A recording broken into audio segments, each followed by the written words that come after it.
분양가 상한제를 적용해서 엄격하게 낮춘다 하더라도 이것은 일반적으로 말하는 서민들이 접근하기에는 상당히 넘사벽이다라는 단어가 강남은 누구 특권층만 살라는 말씀이십니까? 아니요, 특권층이 아니라 경제적인 여유가 되시는 분들이 그걸 선택할 수 있는 부분이고요. 강남에 굉장히 다양한 사람들이 사세요. 생각보다. 아니에요, 제 지금 이야기가 강남의 맞아. 자가 점유율은 30%밖에 안 돼요. 아, 예. 70%의 세입자들이 살고 계시고 굉장히 다양한 사람들이 살고 있는 도시에 여기에 굉장히 부자들만 살아라 이렇게 말씀하시는 아니요, 분이니까요. 지금 말씀하신 대로 강남 지역에 여건이 되시는 분은 자가 소유로 해서 선택을 해 들어가시면 되는 거고, 많은 분들이 거기에 꼭 분양을 받아서 자기 자가 소유로 들어가야 된다는 건 아니라는 거죠. 그러니까 지금 말씀하신 대로 여건이 안 되시는 분은 전세라든지 적절한 월세라든지 그런 걸 통해서 임대를 통해서 충분히 강남에 원하시는 분은 거주하실 수 있는 겁니다. 그래서 제가 볼 때는 그 강남 지역과 관련해서 이걸 분양가 상한제를 통해서 가격을 낮춘다고 해서 서민들한테 그것이 혜택이 다 돌아가면 저도 좋겠습니다. 그러나 그런 부분들이 특정 지역, 강남 지역 같은 경우에 있어서는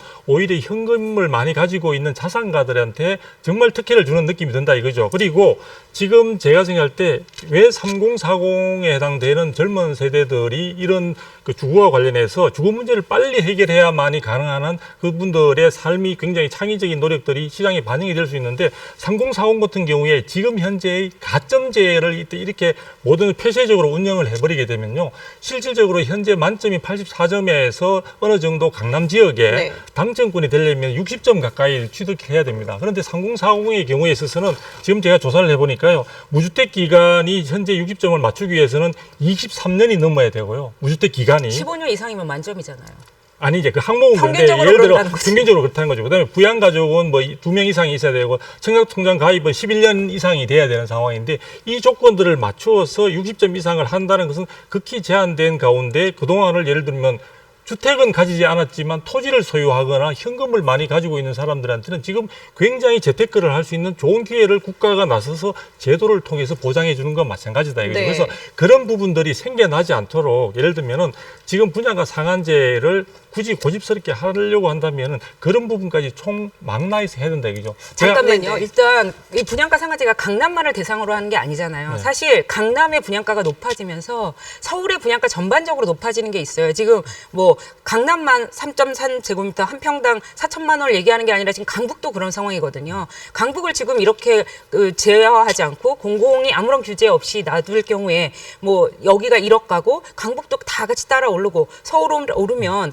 분양가가 수도권도 오르고 우리 모두가 살기 힘들어지는 상황이 되거든요. 그래서 지금 3040 걱정하시는데 사실 신혼부부 세대의 44.7% 거의 절반은 결혼한 지 7년 이내에 이미 자가 보유를 하고 있어요. 그래서 생각보다 그 세대를 걱정하실 게 아니라 사실 50, 60이 되고 무주택 기간이 20, 30년이 됐는데도 자가로 못 하신 분이 주택정책의 가장 우선순위가 되어야 하고, 청약은 당연히 그런 분들에게 우선적으로 가야 되는 거 아닌가요? 아이가 2명, 3명 있고. 근데 주거 안정이라는 목표가 꼭 집을 소유해야 되잖아요. 아니, 아까도 말씀하신 내가 볼 때는 왜 청년들을 소유하게 하자면서. 분양가 그게 상한제를 아니라. 목도 청약이라는 거를 당연시하면서 지금 뭐같이 상한제를 하면 그 특혜를 누가 가질 거라는 이제 이런 흐름으로 얘기를 하시는데 기회를 벌거든다는 거예요, 기회를. 왜 동의가 안 되는 저희가 거죠? 좀 이게 본질에 솔직했으면, 본성에 솔직했으면 좋겠는데요. 우리가 강남을 좋아하는 이유는 강남의 집값이 많이 오르기 때문입니다.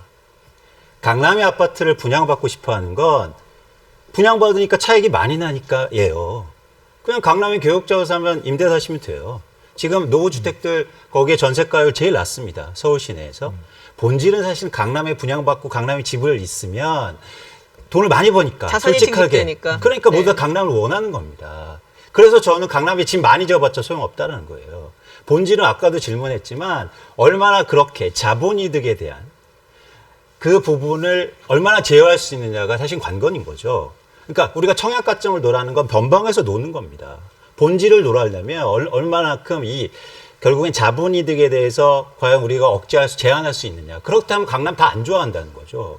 그러면 자본이득을 이제 제어를 한다면 결국에 세금 이야기가 나올 수밖에 그렇죠. 없거든요. 그래서 이제 보유세 논란이 있는 건데, 이제 보유세가 뭐 비교 차원이나 여러 가지 얘기들 나오는데 사실 그게 핵심이라는 겁니다. 그래서 진짜로 우리가 강남을 사고 싶은 사람들을 줄이고, 그리고 집값을 안정시키고 본질을 건드리기 위해서는 보유세를 건드려야 되는 거죠. 그런데 사실 현실적 한계가 있지 않습니까? 여러 가지 한국에. 그러니까 왜냐하면 일단 자산 구조에서 너무 많은 부동산 비중을 차지하고 있고, 또 여러 가지 현실적 정치적인 문제들을 저희가 외면할 수 없으니까. 어떤 게 있을까요? 뭐 당장 예를 들어서 모든 뭐 정치적으로 이루어지는 행위들이니까 뭐 표도 걸릴 수 있고 선거도 문제가 될 수 있으니까요. 그것 때문에 예를 들어서 과거 정부들이 되게 괴로움을 많이 겪었고 그래서 그렇다면 이제 대안책들을 계속 나오는 건데 그 중에 하나가 분양가 상한제인 거죠. 우리가 지금 본질을 계속 하고 있지만 결국에는 어떻게 장기적으로는 사실 공급을 늘리는 게 아니라 장기적으로 한국의 부동산 시장에서 자본이득을 제어할 수 있느냐. 가 저는 핵심이라고 생각합니다. 그러니까 근데 여기서 청약가점을 뭐 더 늘리고 몇 점을 더 주고 이게 무슨 의미가 있냐는 거죠. 그 자본 이득에 대한 그 욕구를 좀 잠재우기 위해서는 어떻게 보면 세금 그렇죠. 정책이 핵심이다라는 제가 말씀이시죠? 최근에 독일에 갔다 왔는데요. 독일에 지금 전 세계에서 집값이 가장 많이 상승했어요. 베를린이나 프랑크푸르트에. 그렇죠. 그런데 임대료가 가장 오르니까 지금 독일 같은 나라도 임대료 규제를 하고 있습니다. 정부가 해야 할 일이 있는 거예요. 그게 단기든 장기든. 근데 그런 관점에서 정부 해야 할 일들을 저는 하고 있다고 생각하는데 사실 이게 시장에서 미치는 영향이 네. 판단할 수 있는 게 좀 다른 거죠. 아이디 운명 같은 우연님, 분양가 상한제를 적극 찬성하는 분입니다. 전매 제한과 의무 거주를 필수로 하고 또 공공분양 및 임대주택 공급이 이루어진다면 서민 주거 문제가 해결될 거라고 생각합니다라고 의견을 주셨고요. 또 아이디 김현우님은 반대 입장이십니다. 정부가 가격 설정에 직접 관여하면 안 된다고 생각합니다. 오히려 지금보다 부동산 시장이 더 악화할까 걱정이 됩니다. 라고 하셨습니다. 또 아이디 리먼부님, 분양가 상한제는 장기적으로 집값을 안정시키는 데에는 한계가 있다고 봅니다. 2주택 이상 보유세를 강화하고 공시가격을 현실화하는 대안이 필요하다고 생각합니다. 라고 의견을 주셨습니다. 좀 더 강한 보완책이 필요하다라는 의견이십니다. 또 마지막으로 아이디 이동민님, 분양가가 낮아지면 경쟁률이 높아지고 또 분양받기 더 힘들어질 수 있다고 생각합니다.